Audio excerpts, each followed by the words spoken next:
রাধে রাধে বন্ধুরা, তোমরা সবাই কেমন আছো? আশা করি ভালো আছো। দেখো, তেলাপিয়া মাছ ভেজে নিয়েছি, এদিকে কড়াই বসিয়ে দিয়েছি। আজকে তেলাপিয়া মাছের ঝোল করব, কীভাবে করি চলো দেখি। দেখো, জিরে ফোড়ন দিয়ে দিলাম। দেখো, আলু কেটে রেখেছি, কেটে রাখা আলুগুলো ভেজে নেব। এবার দিয়ে দেবো লবণ আর দিয়ে দেবো হলুদ।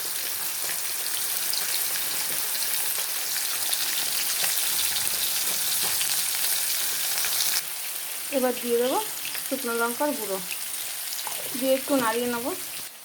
এবার দিয়ে দেবো এই বেটে রাখা মশলাটা। এখানে টমেটো, কাঁচা লঙ্কা আর একটু আদা বাটা আছে। আমি এই মশলাটা দিয়ে দেবো।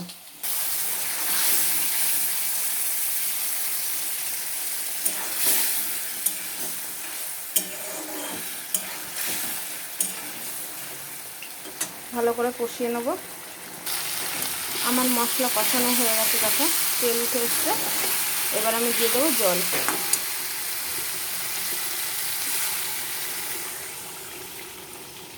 এবার একটু ফুটতে দেবো। আমার মাছের ঝোল ফুটে গেছে, এবার আমি মাছগুলো দিয়ে দেবো। দেখো, মাছগুলো দিয়ে দিয়েছি। একটু ফুটলে আমি এটাকে নামিয়ে দেবো। আলুও দেখো সেদ্ধ হয়ে গেছে, একটু ফুটে উঠলে নামিয়ে দেবো। তোমরাও এরকম করে খাও আর খেয়ে আমাকে কমেন্ট করে জানাও যে কেমন হয়েছে। আর চ্যানেলটি ভালো লাগলে সাবস্ক্রাইব করে দেওয়ার অনুরোধ রইল। আর যারা ফেসবুকে দেখছো চ্যানেলটিকে ফলো করে দেবে।